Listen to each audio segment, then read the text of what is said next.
Hello dear students, आज हम लोग बात करने वाले हैं हमारे न्यू टॉपिक की which is reason for the decline of Mughal empire. ये बहुत ही एक इंपॉर्टेंट चैप्टर आ जाता है when we talk about the transition of the 18th century. क्या क्या ट्रांजिशन हुए थे मुगल एम्पायर में, क्या हुआ ब्रिटिश एम्पायर एंड जो रीजनल पावर्स इसमें जो बनी थी न्यू न्यू, उसमें उसमें हम लोग ये सब बातें इस टॉपिक के अंदर बातें करते हैं। ये पोर्शन जो है आपका शेखर बंदोपाध्याय, बिपिन चंद्रा, इन सब से लिया गया हुआ है। सो लास्ट तक वीडियो देखिए and if you like this video please like share and subscribe पहले ही कर दो because I am 100% sure that you going to love this video. ठीक है, तो आज हम लोग बात करने वाले हैं reasons for the decline of the Mughal empire. Okay, तो let's get started.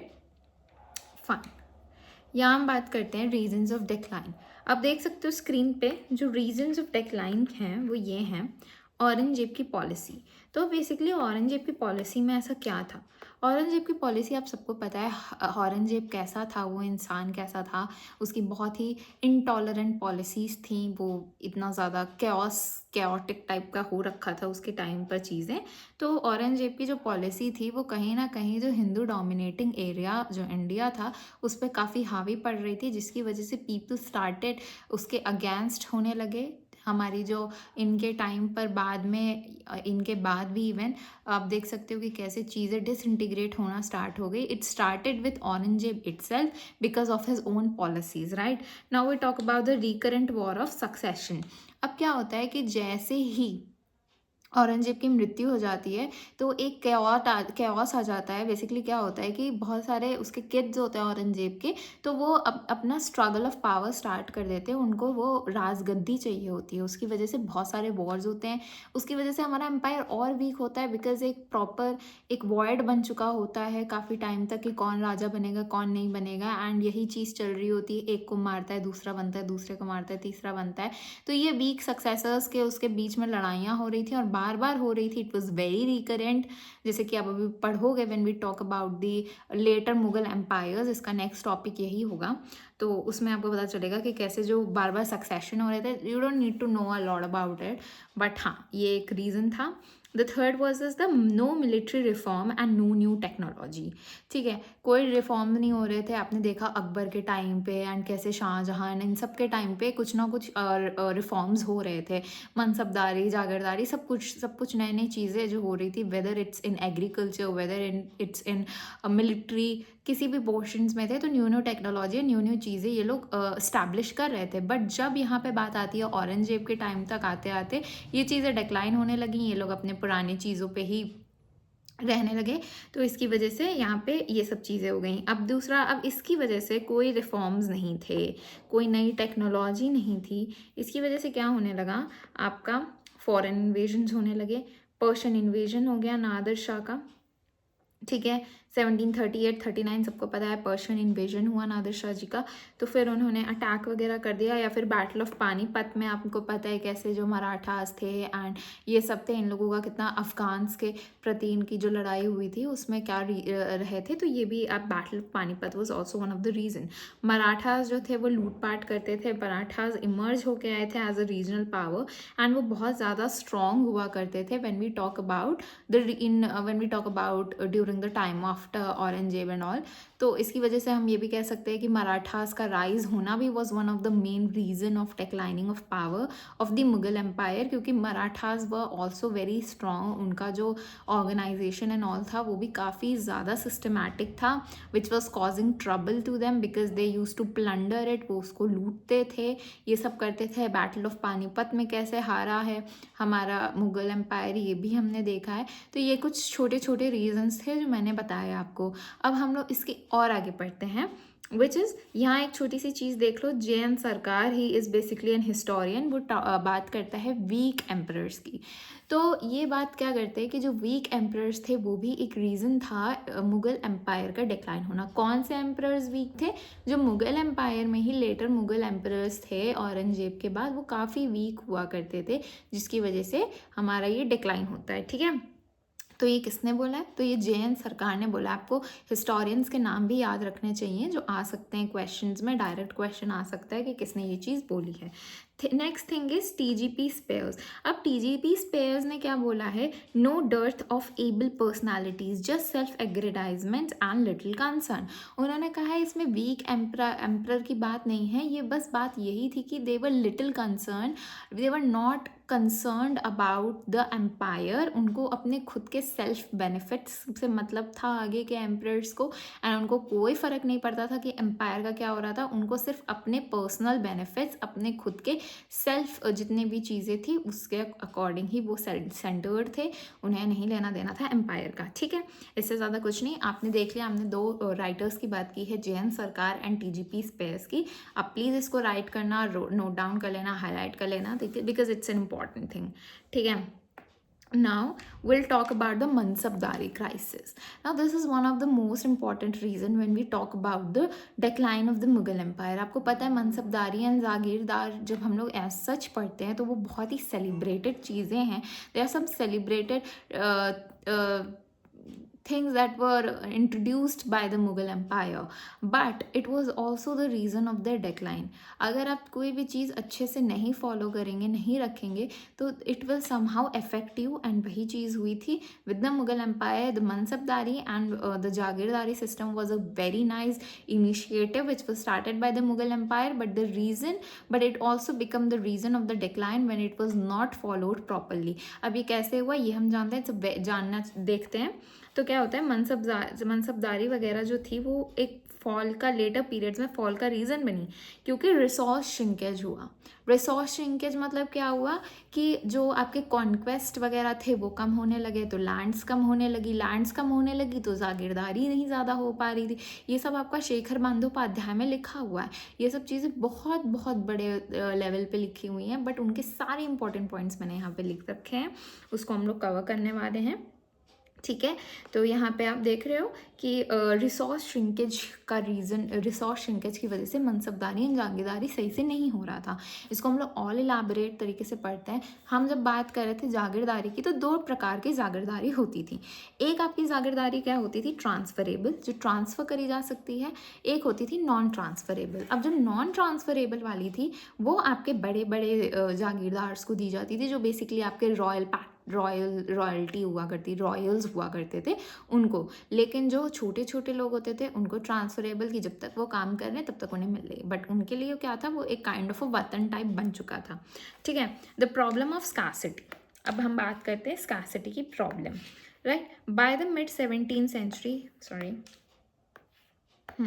by the mid 17th century, the actual revenue collected हासिल was about 61% of the estimated जमा shown on papers. तो हम देख रहे थे जो हमें जो जमा है, जो हम पेपर्स में शो करते हैं कि हमें इतना कलेक्शन हुआ है, वो कलेक्शन जो था वो सिर्फ उसका 61% हमें मिल रहा था, जो एक्चुअल रेवेन्यू था वो, ठीक है। ये डिस्क्रिपेंसी कैसे आ रही थी? Because that this discrepancy mean that the actual income of the aristocracy was diminishing despite the जमा फिगर रिमेनिंग आर्टिफिशियली इन्फ्लेटेड।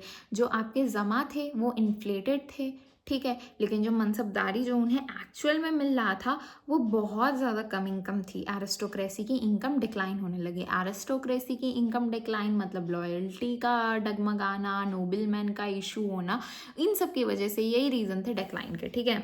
तो अब देखते हैं, the shortage was particularly felt in the Deccan region due to the prolonged and expensive military campaign Bijapur and Golconda. अब जैसे आपने पढ़ा होगा, जब औरंगजेब पढ़ा होगा, तो औरंगजेब ने डेक्कन में बीजापुर एंड गोलकोंडा पे मिलिट्री कॉन्क्वेस्ट किए थे, तो वहाँ पे मिलिट्री वगैरह इन सब की वजह से ज़्यादा उन लोगों को शॉर्टेज दिखी थी, क्योंकि डेक्कन में वहाँ पे मिलिट्री कैंपेन्स की वजह से और उनको कमी महसूस हुई इन सब की, कि they are not having the enough income that they use to have. Like jama is different, jama is inflated, वो उसके अकॉर्डिंग है कि हाँ प्राइजेस बढ़ गए हैं तो फिर उनका जमा भी बढ़ गया है, but in reality the income was way less.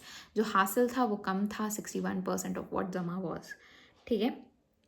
अब मनसबदार में डिस्ट्रेस क्या आया?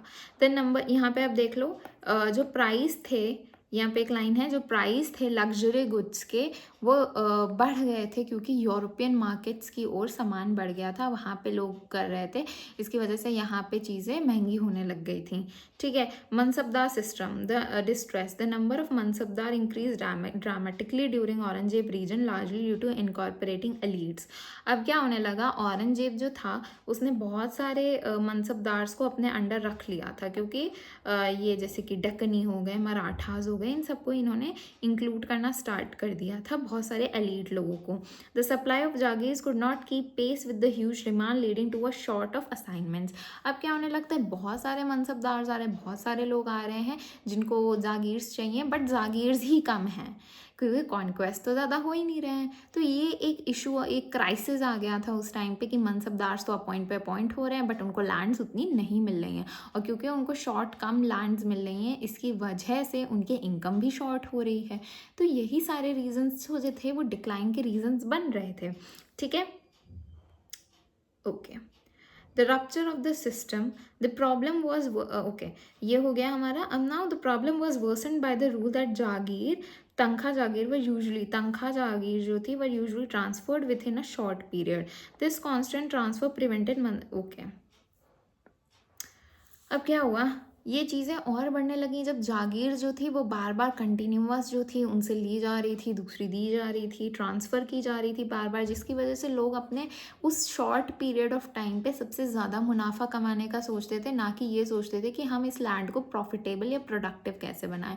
क्योंकि अब उनका यही हो गया था कि ये लैंड हमें थोड़े टाइम के लिए मिल रही है तो हम इसे प्रोडक्टिव क्यों बनाएं, हम जितना ज़्यादा इसको एक्सप्लॉइट कर सकते हैं हम उतना करेंगे। जिस because of this short term of the transferable thing, जो तनख्वाह वाली जो थी आपकी, मैंने बताया था ना दो हैं आपकी, एक तनख्वाह है जो कि ट्रांसफरेबल है, एक जागीरदार है जो नॉन ट्रांसफरेबल है, जो एलीट लोगों को मिल रही थी। तो उनमें से जो यहाँ का ये इशू था वो निकल के आ रहा था, जो तनख्वाह जागीर थी which we call about the transferable ones. और इनका कुछ ज़्यादा ही ट्रांसफर हो रहा था which was also causing a trouble. Now the increasing insecurity in income led to wide spread financial stress. अब इनकम में जब इतना इनसिक्योरिटी, इतने इश्यूज आ रहे थे तो फाइनेंशियल डिस्ट्रेस बन गया डिसिप्लिन रूलिंग क्लास में, एंड उनका लॉयल्टी वगैरह कम हो गया। ठीक है, नॉर्मल सी मैंने आपको स्टार्टिंग में ये चीज़ बता दी थी कि अगर नोबल मैन वगैरह इनसे ये प्रॉब्लम जब हुई ये सब राइज, तो वो लोग तो अब नहीं करेंगे भाई, तो इनका हो गया है यहाँ पे ख़त्म। ठीक है, अब बात करते हैं 23% of revenue increased when Bijapur and, okay हाँ यहाँ पे हम बात कर लेते हैं कि 23% जो था वो रेवेन्यू बढ़ गया था जब इन्होंने बीजापुर एंड गोलकोंडा कॉन्क्वेस्ट में जीता था। बट औरंगजेब ने क्या गलती कर दी, अब ये सब चीज़ें चल रही थी, औरंगजेब ने वो सारा पैसा जो था फाइनेंसेस थे उसको खलीसा लैंड में डाल दिया, कि वो जो लैंड है आपकी बीजापुर एंड गोलकोंडा की, वो आपकी खलीसा लैंड बेसिकली क्या होता है, जो डायरेक्ट ट्रेजरी, उसको जागीरदारी में नहीं दिया जा रहा है, वो डायरेक्ट ट्रेजरी में जा रही है, डायरेक्ट किंग के पास जा रही है, और किंग क्या करेगा, उससे सैलरीज वगैरह देता था। ठीक है, तो ये सब इश्यूज आ रहे थे, इसकी वजह से जो आपका यहाँ पे एक वॉइड था, ये एक जो वॉइड था कि आपके पास लेस आपके पास वो एक क्या कहते हैं लेस वो थे जागीर्स थे एंड मनसब ज़्यादा हो रहे थे, क्योंकि आप ना एलीट लोगों को भरते ही जा रहे थे, तो हाई मनसब्स थे, तो वो चीज़ें अभी भी सॉर्ट नहीं हो पाई, क्योंकि जो लैंड इनको मिली भी वो इन्होंने खलीसा में बेसिकली इसमें खलीसा लैंड बना दी, उसमें इन्होंने बिल्कुल वो नहीं देखा कि हम इसको नोबलमैन को भी दे सकते हैं। ठीक है, और बाकी अपने एलीट मनसबदार्स को बढ़ाते जा रहे थे ये। अब क्या होता है, historian debate, some scholars argue that crisis were not a new phenomenon of revenue shrinkage but rather a crisis of distribution and management. The difficulty is finding the assigning good revenue yielding jagirs due to the massive rise in the number of mansabdars. कुछ जो scholars हैं वो argue करते हैं जो crisis था वो revenue shrinkage की वजह से नहीं था, it was not a new phenomena of revenue shrinkage. ठीक है, but rather a crisis of distribution है मैनेजमेंट, क्योंकि ये नहीं हो रहा था कि यहाँ पे आपका रेवेन्यू श्रिंकेज हो रहा है, वो सब अच्छा था, सब कुछ बढ़िया था। रीज़न क्या आ रहा था, कुछ लोगों का कहना है, हमारा नहीं कहना है, कुछ हिस्टोरियंस का कहना है। सब हिस्टोरियंस के अलग अलग पॉइंट ऑफ व्यू होते हैं, कुछ सबाल्टर्न होते हैं, कुछ रिविजनिस्ट होते हैं, बहुत सारे अलग अलग तरीके के आपके ये होते हैं, तो फिर उनके अकॉर्डिंग ही उनकी अलग अलग हिस्ट्रीज वो करते हैं, बताते हैं। तो डिस्ट्रीब्यूशन मैनेजमेंट का इशू था, the difficulty in finding and assigning good revenue. वो गुड रेवेन्यू अच्छे से नहीं लोगों को असाइन कर पा रहे थे, जिसकी वजह से ये कॉज आया। ठीक है, और JF रिचर्ड्स क्या कहते हैं कि ये आर्टिफिशियल था and due to wrong policies, ये रॉन्ग पॉलिसीज ऑफ औरंगजेब की वजह से था, ना कि रिसोर्सेज थे बट पॉलिसीज खराब थी according to the JF Richard. इसकी वजह से ये एक आर्टिफिशियल, आप कह सकते हो एक आर्टिफिशियल इशू, क्राइसिस एक बन गया था बिकॉज ऑफ औरंगजेब्स पॉलिसी। क्योंकि जब उसके पास लैंड आई तो instead of putting them as jagirs, what he did was, उसने वो चीज़ें अपने खलीसा लैंड में ली एंड खलीसा लैंड में लेके उसने यही कर दिया कि नहीं ठीक है, मैं ये जितनी भी है प्रॉपर्टी इसको मैं वो कर दूंगा। ठीक, तो ये मतलब क्या कर दूंगा, खलीसा लैंड में लगा दूंगा एंड सैलरीज वगैरह करूंगा और ज़्यादा मिलिट्री कॉन्क्वेस्ट करूंगा। तो फिर वो चीज़ें, वो इन्वेस्टमेंट कर रहा था, जो प्रॉब्लम्स जो इशू पीछे चल रहे थे उसने उस पर ध्यान नहीं दिया। ठीक है, सॉरी, हाँ, नाउ ठीक है, या हमने कहाँ तक कर लिया था, यहाँ तक। नाउ ग्रुप पॉलिटिक्स इसकी वजह से स्टार्ट हो जाती है for good jagir problem during Bahadur शाहवान, जहानदार एंड फरुखसियार। इन सब में ये प्रॉब्लम्स आपकी गुड जागीर्स की स्टार्ट हो गई थी। Mansabdari given for political reason, khalisa converted to jagir, empire was impoverished. अब क्या होने लगा, एक पॉइंट ऐसा आ गया जितनी भी खलीसा लैंड थी वो भी ये लोग अब चेंज कर रहे थे into what we call as jagir, jagir में ही कर रहे थे उसको भी। ठीक है, यहाँ पे आप देख रहे हो गुड जागीर्स की प्रॉब्लम काफ़ी आ गई थी। नाउ पॉलिटिकिंग एट इम्पीरियल कोर्ट, अब बेस्ड ऑन फैमिली टाइज। अब क्या हो रहा था, फैमिली टाइज के अकॉर्डिंग ग्रुपिंग हो रही थी। कहाँ पे, मुगल कोर्ट में। जब आपने देखा होगा एक सैयद ब्रदर्स थे, वो कैसे जो एम्परर थे उसको बहुत ज़्यादा इन्वो कर रहे थे। आप जब पढ़ोगे मुगल एम्परर्स के बारे में तब आपको पता चलेगा कि कैसे वो उनको इन्फ्लुएंस करते थे, उनके डिसीजंस को and all and new ruler बनाते थे। They use to treat emperor as a puppet, अपने अंडर एक पपेट रख के चलाते थे। तो वो हम पढ़ेंगे, देखिए आप यहाँ देख रहे हो कि बेस्ड ऑन फैमिली टाइज आपका इम्पीरियल कोर्ट पे चीज़ें चल रही थी। मुगल नॉबिलिटी इन 3 पार्ट्स में होती है, एक होता है ईरानी जो कि होता है असद खान द्वारा, एक होता है सन जुल्फिकार खान द्वारा, एक होता है तुरानी, सॉरी एक होता है ईरानीज की ग्रुपिंग बन गई होती है जिसको असद खान लीड कर रहे होते हैं, उनका बेटा कर रहा होता है जुल्फिकार खान। ठीक है, ईरानीज को ये रूल कर रहा था। ईरानीज और फ्रॉम बेसिकली पर्शिया ओनली। तो ईरानीज आपके जो टर्कीज होते थे वो गजीउद्दीन खान, फिरोज शंग एंड चिंकिलीच खान द्वारा लीड हो रहा था। और हिंदुस्तान में कौन था, सैयद ब्रदर्स, खाने दौरन, अफगान एंड हिंदूज, ये सब चीज़ें, ये लोग। अब इनकी एक 3 ग्रुपिंग थी, कितने की थी, एक थे पर्शियन, एक थे तुरानी, एक थे हिंदुस्तानीज। ठीक है, ये इनकी ग्रुपिंग थी, इनके फैमिली टाइज थे, ये बहुत इंपॉर्टेंट रूलर्स थे। नोबल मैन का यहाँ पे इसकी वजह से काम जो था वो थोड़ा कम हो गया, उनकी लॉयल्टी कम हो गई बिकॉज जो एम्परर था वो उनको छोड़ के अब इन्हीं ग्रुपिंग्स की बातें सुन रहा था, और इसी की वजह से ये भी एक रीज़न बन जाता है इनके डिक्लाइन में।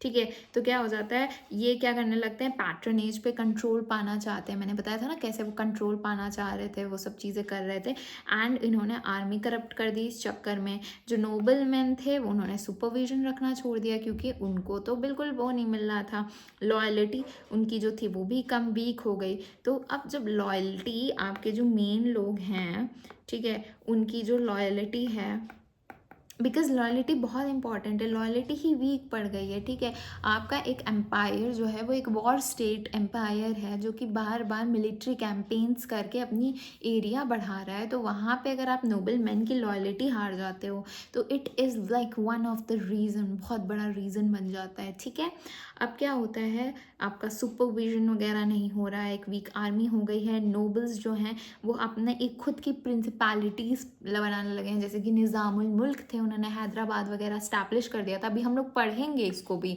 जो रीजनल पावर्स हैं जो अभी स्प्लिट होके बनेंगी वो भी हम पढ़ेंगे इसी transition of the 18th century में। ठीक है, इसमें हम लोग ये सारे पोर्शंस पढ़ेंगे। जो नोबल्स हैं उन्होंने अपनी एक नोबिलिटी जो थी वो कार्व्ड आउट वगैरह कर दी है।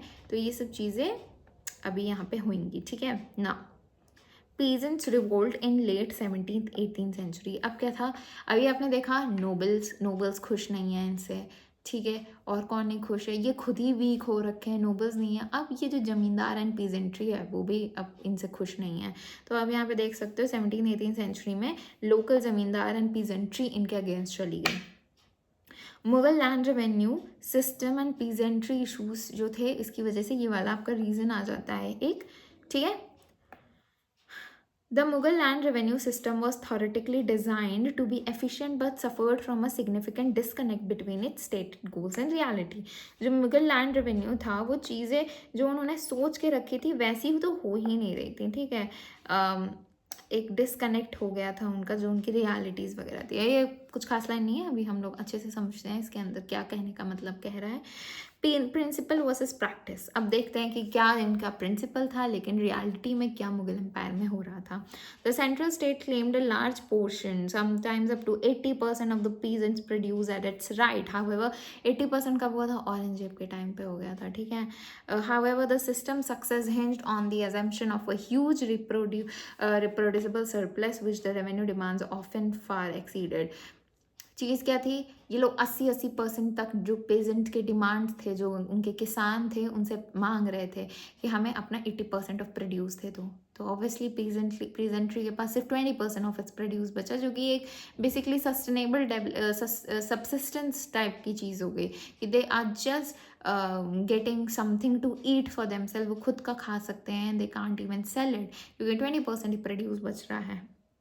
रियलिटी में क्या था?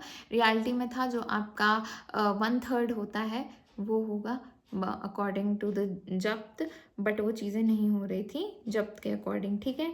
अभी यहाँ पे देखो the disconnect. Historian Irfan Habib, market Irfan Habib in 1963 wrote a book. Comment करके बताना है बुक का नाम क्या था, ठीक है। Points out that the actual revenue collected was often far less than the officially estimated demand. जो इनकी डिमांड हुआ करती थी उससे उनका जो रेवेन्यू कलेक्टेड होता था बहुत कम होता था, ठीक है। Indicating the system was under severe stress, बहुत ही इश्यूज थे उसमें। एक पुअर अंडरस्टैंडिंग थी कि कैसे एग्रीकल्चर वर्क करता है, एग्रीकल्चर यील्ड क्या है, इन लोगों को ये सब बेसिक चीज़ें नहीं पता थी। पीजेंट्री का स्टेटस क्या था? वो इनसफिशिएंट कैपिटल था उनका, उनका प्रोडक्शन इश्यूज था, उनके स्टेट के बहुत हाई डिमांड्स थे। तो बेसिकली आपको यहाँ पे क्या पढ़ना होगा, मैं एक समरी बता देती हूँ इसमें, कि ये जो हैं 80% तक की डिमांड कर रहे, रियलिटी में 1/3 होना चाहिए। कहीं कहीं फर्टाइल लैंड्स में इन्होंने 1/2 कर रखा है, ठीक है, 1/2 कर रखा है, कहीं पे 3/4 कर रखा है। तो ये बहुत ही हाई डिमांड्स कर रहे थे, और इसकी वजह से, हाई डिमांड्स की वजह से पीजेंट्स के पास तो कुछ बच ही नहीं रहा था। एंड इसकी वजह से क्या हो रहा था, जो जमा था वो एस्टिमेट करता था काफ़ी कम इन कंपैरिजन टू कितना जो क्या रेवेन्यू है वो कलेक्ट हो रहा है। तो रेवेन्यू कलेक्ट जितना हो रहा था वो बहुत कम हो रहा था जितना उनका जमा होता था। मतलब उनको एग्रीकल्चर, फीड एंड इन सब के बारे में, कैलकुलेशंस के बारे में सही से नहीं पता था, उनकी गणित सही से नहीं बैठ रही थी। इसकी वजह से उनका जो जमा, उनको जो कलेक्ट करना था अमाउंट, वो बहुत ज़्यादा होता था। बट इन रियलिटी जो फार्मर्स होते थे वो इतना प्रोड्यूस ही नहीं कर पाते, तो फार्मर्स प्रोड्यूस नहीं कर पाते तो भी वो उनसे ज़्यादा लेते थे। 80% तक के औरंगजेब के टाइम पे गया है सामान, तो फिर प्रोड्यूस, तो ये सब इश्यूज बन गए। अब यहाँ पे देख लो, यूजली जो जब्त एरियाज होते हैं उसमें 1/3 ऑफ प्रोड्यूस होता है, ठीक है। लेकिन कुछ जो फर्टाइल एरियाज थे, जो मैंने भी बात की, 1/3, 3/4 ये सब हो रहे थे, ठीक है ना। The local elites and landholds acted as intermediaries between the imperial administration and the peasants, complicating the system.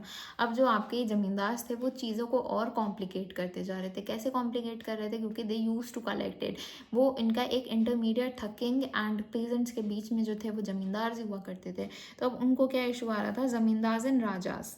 The locally powerful Rajas and Jamindars were often integrate and the Mughal administration structure through the grants of Jagir of the recognition of their authority in return for revenue collection.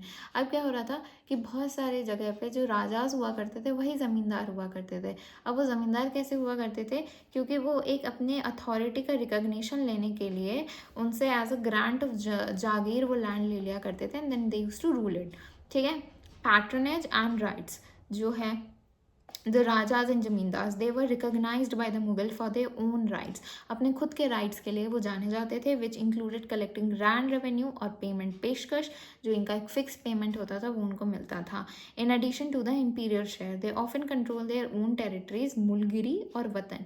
ठीक है, मुलगिरी वतन जो उनका जागीर होता था उनको मुलगिरी या वतन भी कहा जाता था, जो उनके खुद के पर्सनल यूज़ के लिए हुआ करता था. इंटरमीडिएटरीज, नानकार. ठीक है, मैनी जमींदार रिसीव करते थे कमीशंस. अब इस कमीशंस को क्या कहते थे, जो इनको मिलता था उसको ननकार कहते थे, जो फ्री लैंड होती थी उनके इंपीरियल शेयर से कलेक्ट करने के लिए. Differentiate among peasants. अब दो तरीके के पेजेंट्स भी होते थे, खुदकश्त एंड पहिकश. ये जो चीज़ है ना, ये जो पूरी है, ये बेसिकली आपका बताया गया है कि उस टाइम पे ज़मींदार कौन कौन से होते थे, किस किस टाइप के होते थे, क्या क्या उनके साथ इश्यूज़ थे. ठीक है, ये मैंने नीचे लिख रखा हुआ है, एक क्विक वे में मैं बता देती हूँ. देखिए,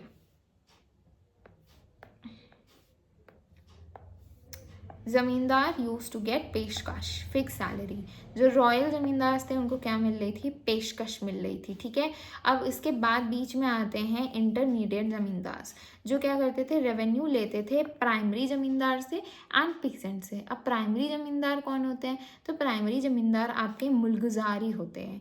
जो मुलगुजारी होते हैं वो आपके प्राइमरी ज़मींदार होते हैं, और वो आपका नानकार पाते हैं, यानी रेवेन्यू फ्री लैंड पाते हैं. ठीक है, अब फिर आपके आते हैं खुदकश्त एंड बहीकश्त. तो खुदकश्त जो होते हैं उनके पास उनकी खुद की लैंड होती है और वो वहाँ पे अपनी खुदाई वगैरह कर रहे होते हैं. एंड बहीकश्त जो होते हैं, जो वैग्रेंट ऐसी दूसरों की लैंड्स पे काम किया करते हैं. बहुत ज़्यादा इशू इन्हीं के साथ हो रहा था. ठीक है, तो हम देख लेते हैं. एक बार मैंने यहाँ बना रखा है. सबसे ऊपर आपके आते हैं रॉयल ज़मींदार, देन आपके आते हैं इंटरमीडिएटरीज, देन आपके आते हैं मुलगुजारी आते हैं, देन आपके दो पीजेंट्स आते हैं, खुदकश्त एंड बहीकश्त. तो ये आपके स्टार्टिंग में क्या थे, ये थे आपके ज़मींदार्स एंड ये आपके थे पेजेंट्स. ठीक है, पेजेंट्स यानी क्या होता है, आपके किसान. ठीक है, द जमींदार challenge of the central state. अब देख लो सोर्सेज ऑफ कन्फ्लिक्ट क्या थे. अब इन सब के इन सब के इश्यूज़ क्या थे. अभी हमने वहाँ का सिस्टम पढ़ लिया कि भाई मुलगुजारी थे, इंटरमीडिएट थे, रॉयल थे, मुलगुजारी, खुदकश, पाहीकश थे. बट क्यों कर रहे थे रेबल, सबसे बड़ा क्वेश्चन तो यही है भाई, क्यों कर रहे थे तुम लोग रेबल. तो अब यहाँ पे हम देखते हैं.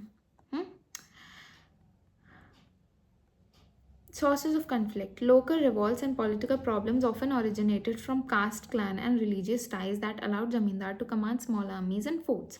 The Mughals could not suppress these groups without their active cooperation. Active cooperation के बिना तो ये नहीं इसको सपोर्ट कर पा रहे थे. अकबर की पॉलिसी क्या थी, जैसे पुराने रूलर्स थे वो बहुत कोलैबोरेशन में काम करते थे ज़मींदार के. बट अंडर सक्सेशन में क्या होता है, जो वॉर ऑफ सक्सेशन हो जाता है, ये कोलैबोरेटिंग ज़मींदार की चली जाती है और ये मुग़ल स्टेट के अगेंस्ट चले जाते हैं और वो एक पेजेंट्री को एक्सप्लॉइट करने लग जाते हैं.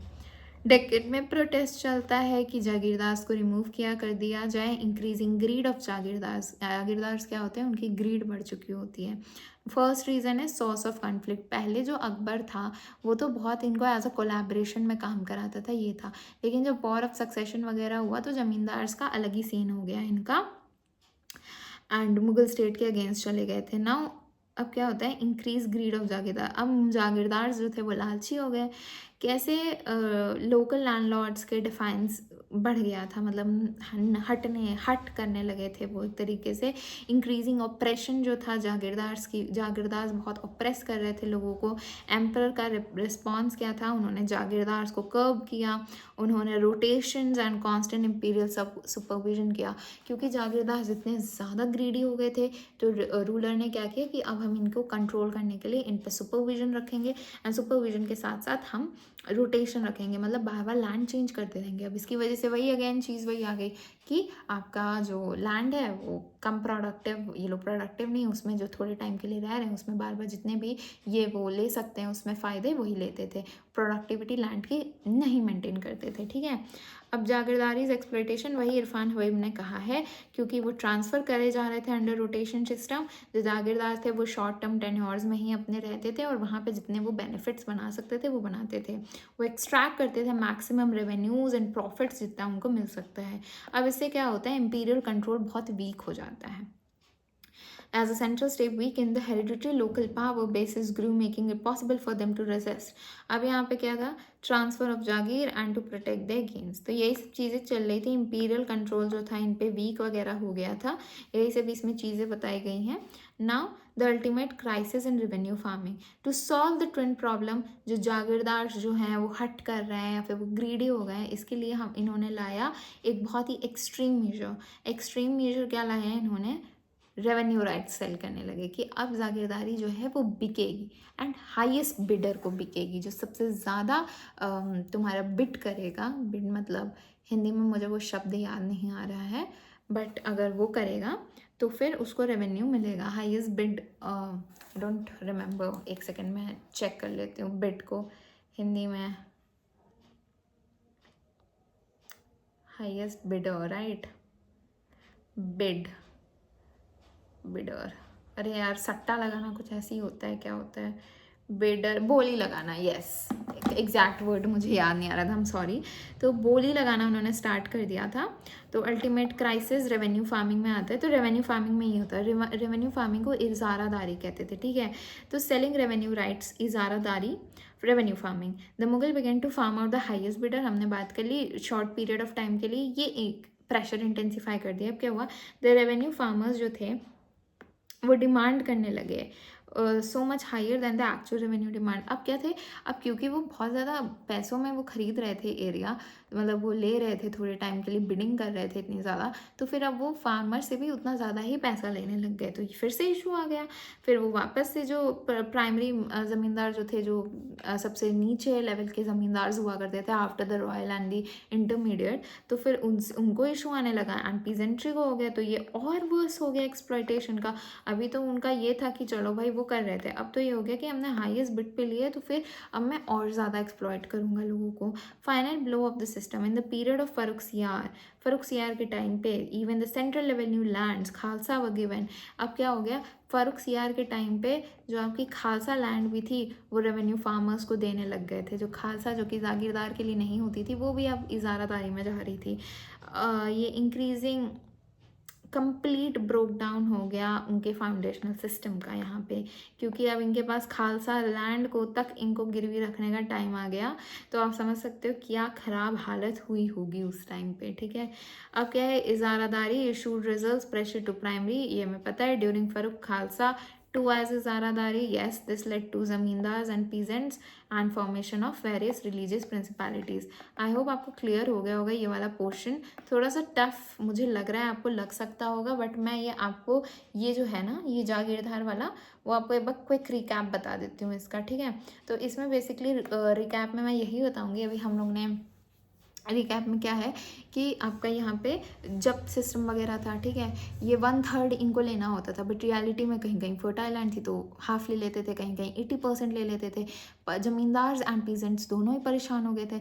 जमींदार 3 प्रकार के थे, एक आपके थे रॉयल थे, एक थे इंटरमीडिएट थे, एक थे मुलगुजारी थे, एक थे 2 तरीके के पेजेंट थे, खुद कष्ट एंड पाही कष्ट, ठीक है। अब इनको बहुत ज़्यादा कष्ट हो रहा था, दोनों को कष्ट हो रहा था। अब इन कष्ट के वजह से क्या हो रहा था, जमींदार जो थे वो पहले एज अ कोलैबोरेटर काम करते थे, लेकिन अब इनके बाद जब वॉर ऑफ सक्सेशन वगैरह हुआ, एम्परर्स वीक हो गए, ये हो गए, तो ये अपनी ही पावर में इनका हो गया कि नहीं, हम लोग एक एक्टिव कॉपरेशन करने लगे, मुगल्स को सप्रेस करने लग गए। फिर क्या होने लगता है, इनकी ग्रीड्स बढ़ गई कि नहीं हम तो बहुत ज़्यादा पैसा वगैरह लेंगे, तो इसकी वजह से इजारादारी सिस्टम आ गया, which is also known as revenue farming. अब इजारादारी में क्या होने लगा, रोटेशन वगैरह लगाया था, ठीक है, लेकिन रोटेशन का भी वो करने लगे कि भाई रोटेशन है तो थोड़े टाइम के लिए इनको लैंड मिल रही है ट्रांसफरेबल वाली, तो वो क्या करते थे, उस लैंड में सिर्फ अपना फ़ायदा निकालते थे, उसकी प्रोडक्टिविटी वगैरह पे कोई ध्यान नहीं देते थे, ठीक है। और ये जो थे रेवेन्यू राइट्स जो थे वो सेल कर, जब इजारादारी आई तो इजारादारी में भी एक्सप्लॉयटेशन स्टार्ट हो गया।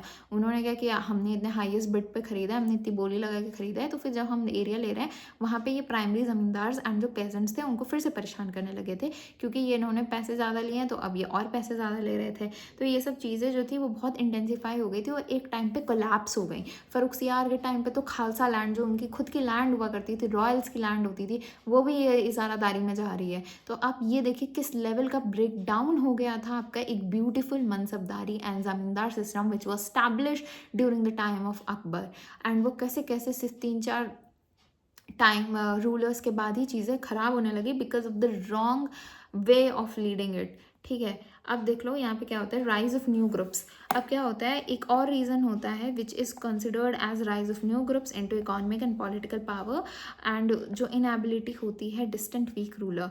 ये रिविजनिस्ट हिस्टोरियंस क्या बोलते हैं, रिविजनिस्ट हिस्टोरियंस एक और कॉज देते हैं, एक और रीज़न देते हैं कि क्यों मुगल एम्पायर डिक्लाइन हुआ, क्योंकि वो एक जगह सेंटर पे बैठ के दूर से रखता था नज़र और बहुत ही वीक एम्परर होता था। लेकिन अब धीमे धीमे बहुत छोटे छोटे जो रीजनल पावर्स थी वो डेवलप होने लगी, वो ज़्यादा अच्छी तरीके से इकोनॉमिकली एंड सोशली चीज़ें हैंडल कर रहे थे because they were like manage कर रहे थे स्मॉल स्मॉल पोर्शंस, तो वो एक अच्छी तरीके से चीज़ें कर पा रहे थे। ठीक है, तो इसकी वजह से ये भी एक रिविजनिस्ट हिस्टोरियंस कहते हैं ये रीज़न हो सकता है। वही चीज़ हम लोग अभी पढ़ते हैं which is known as the decentralization. अब होने लगा डिसेंट्रलाइजेशन। मज़ा आ रहा है? अगर अभी भी आप लोग हो वीडियो में तो please like and let me know if you are in this video and कुछ महीने एंड आप यूजीसी नेट की ओर हो। ठीक है, डिसेंट्रलाइजेशन।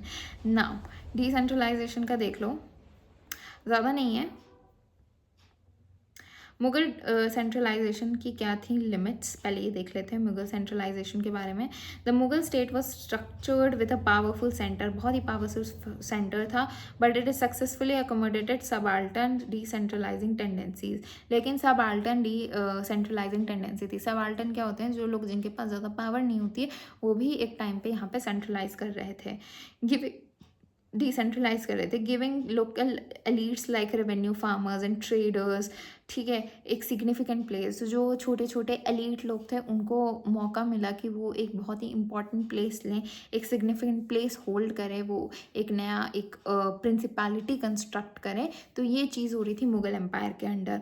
भले ही मुगल एम्पायर एक सेंट्रल पोजीशन पे था but these things were happening क्योंकि उसके पास सबाल्टर्न डिसेंट्रलाइजिंग पावर थी। बहुत ही भारी शब्द लग रहा होगा बट बहुत सिंपल है। सबाल्टर्न मतलब यही जो छोटे मोटे लोग होते हैं वो, और डिसेंट्रलाइज मतलब पावर जो है वो अब उनके पास जा रही है, मतलब पहले एक इंसान के पास थी अब बट छोटे लोगों में जा रही है।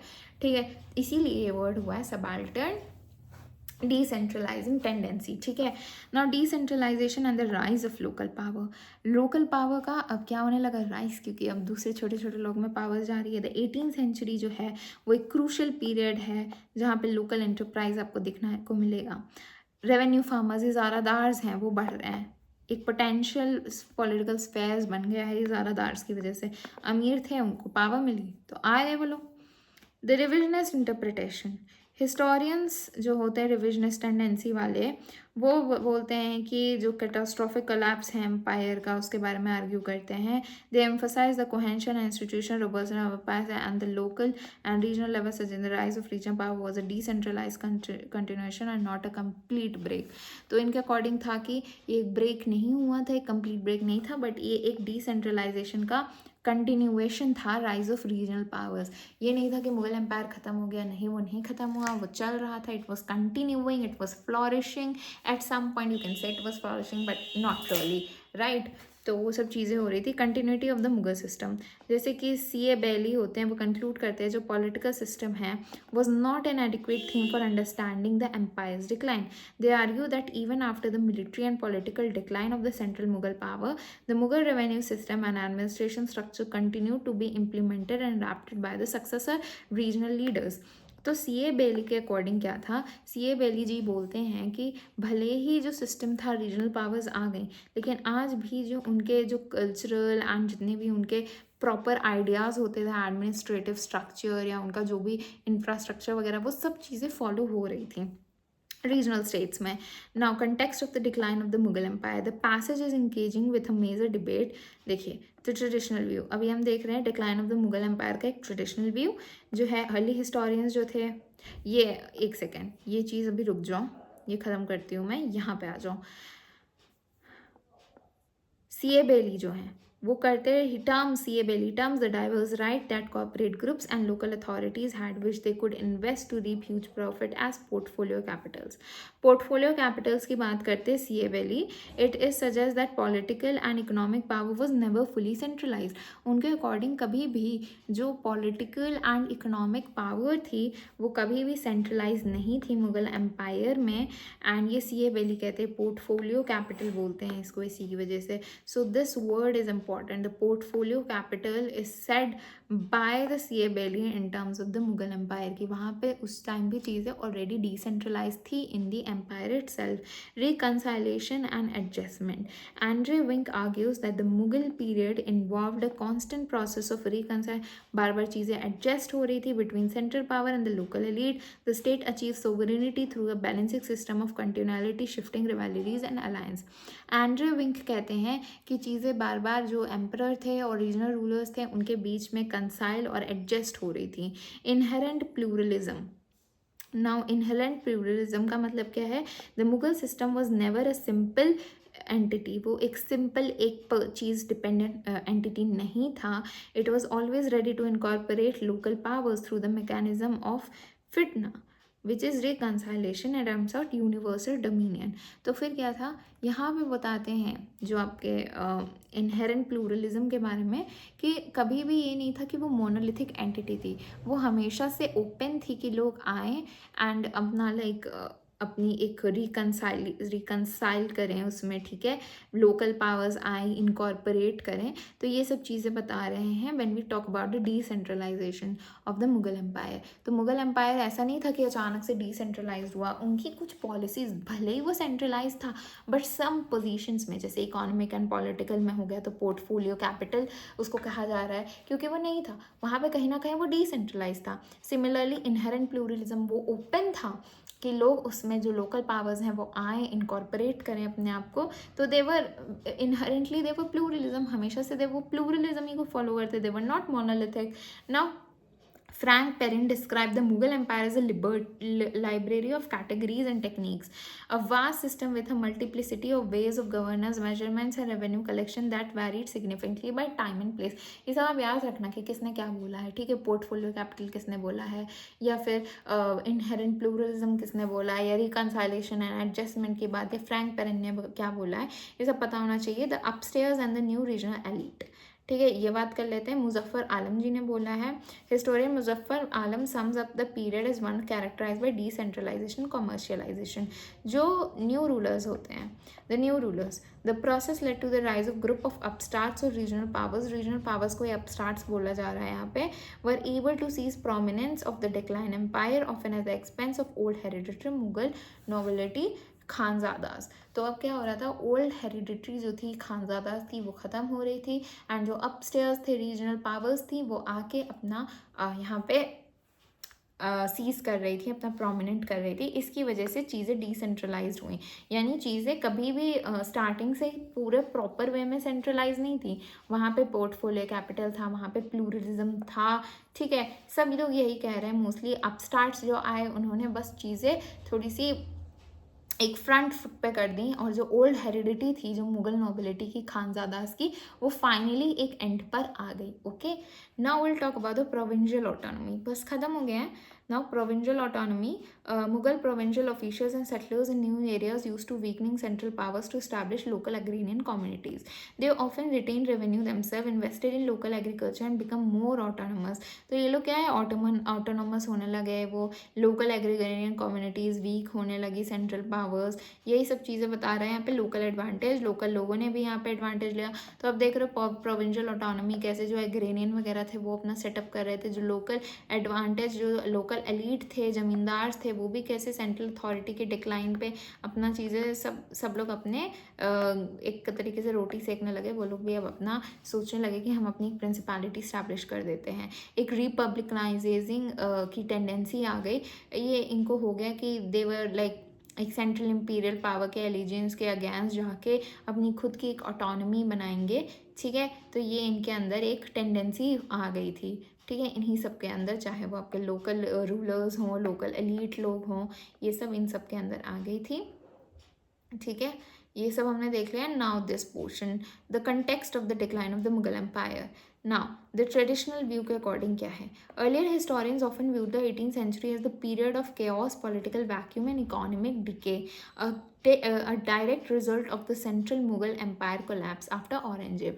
ट्रेडिशनली लोग क्या कहते थे कि औरंगजेब के बाद चीज़ें समाप्त हो गई, एक तरीके से पूरी तरीके से ख़त्म हो गई, एक वॉयड हो गया, वहाँ पे कोई पावर नहीं थी ढंग की. यही सब बात की गई है ट्रेडिशनल में. अब रिविजनिस्ट व्यू क्या होता है? This view emphasized regional prosperity, economic continuity, and administrative adaptation. The collapse of the center didn't lead to the breakdown of the entire system. The Mughal administration, military, and revenue practices were adopted, and powerful regional governors. ठीक है, तो अभी revisionist view के according क्या है कि चीज़ें ख़त्म नहीं हुई थी. ठीक है, चीज़ें आज भी चल रही थी. ऐसा नहीं हुआ कि अचानक से मुगल एम्पायर पूरा गायब हो गया. चीज़ें वही वैसे ही रहीं. एडमिनिस्ट्रेशन जो रीजनल पावर्स आए वो एडमिनिस्ट्रेशन उन्हीं के अकॉर्डिंग फॉलो कर रहे थे. कुछ चीज़ें नई नई चीज़ें इनकॉर्पोरेट हो रही थी. ऐसा नहीं था कि पूरी तरीके से मुगल एम्पायर ख़त्म हो गया एक झटके में. ठीक है, तो ये रिविजनिस्ट व्यू है. राइट नाउ, सॉरी ये क्या हो गया?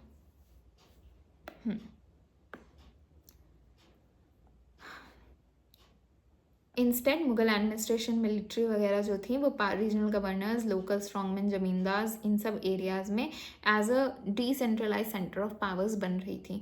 This passage concludes that the period was not a total breakdown but an intervening period of regional dominion. ये कुछ क्वेश्चंस आपके ऐसे सिग्निफिकेंट हो सकते हैं कि आ जाएं कि आपको क्या लगता है कि रियलिटी में क्या था. But it's your point of view. अलग अलग हिस्टोरियंस के पॉइंट ऑफ व्यू हैं. We are reading from Shekhar Bandopadhyay, उनके जो व्यू हैं वो हम यहाँ पे पढ़ रहे हैं. तो इनके अकॉर्डिंग टू हिम बस यही था कि एक इंटरवीनिंग पीरियड था. बट क्वेश्चंस आपको ऐसे नहीं आएंगे, वो तभी होएगा जब दे विल आस्क कि ये हिस्टोरियन का क्या पॉइंट ऑफ व्यू था, या फिर सी वाई बैली के अकॉर्डिंग क्या था, या फिर सतीश चंद्रा के अकॉर्डिंग क्या था, या फिर इस टाइप के क्वेश्चंस आएंगे. तो मैंने मोस्टली कवर करा दिया आपको, सारा ही कवर करा दिया है जितना भी आपको यहाँ पे पढ़ना था in this topic which was the decline of the Mughal empire. Okay, तो ये सब चीज़ें थी. एक बार क्विकली आप देख लो. ये है औरंगजेब की पॉलिसी. बार बार जो वॉर्स हो रहे थे, न्यू मिलिट्री रिफॉर्म्स थे, जो फॉरेन इन्वेजन्स हो रहे थे, battle of Panipat, Maratha plunder, ये सब हो गए. ठीक है, देन आपका मनसबदारी क्राइसिस है जो बहुत बड़ा था. ठीक है, मनसबदारी क्राइसिस के बाद आपका क्या आ रहा है? सॉरी, हाँ, मनसबदारी के बाद आ रहा है आपका जो इम्पीरियल कोर्ट्स में इशू चल रहे थे. ठीक है, एंड जो पेजेंट्स एंड जमींदार्स के रिवॉल्ट थे, एंड लास्ट में डिसेंट्रलाइजेशन. इसके अलावा कोई और portion I don't think so important है इसमें. ये वाला पोर्शन हमारा ख़त्म हो गया, which is basically the first part of the transition of the 18th century that we are studying. हमारा अभी इसके 2 पोर्शंस और बाकी हैं जो कि है रीजनल पावर्स. हमने बात की कैसे डिसेंट्रलाइजेशन हो गया. अब नेक्स्ट टॉपिक जो होगा हमारा 2 में से एक हो सकता है. एक हो सकता है आप जो वीक एम्परर्स हैं, इसका ही हमें पार्ट 2 एंड पार्ट 3 लाऊंगी, जिसमें we will discuss about the weak Mughal rulers after the Aurangzeb. And we will also which is also basically a reason of decline जो मैंने कवर किया था, बट उसे हम लोगों को एक बहुत ही बड़े पैमाने में पढ़ना पड़ेगा. बिकॉज आपको पता ही है कि मुगल एम्पायर्स का एक बार आपको जो उनके काम है एंड ये कुछ छोटी छोटी चीज़ें हैं आफ्टर लेटर मुगल के, वो आपको पता होनी चाहिए.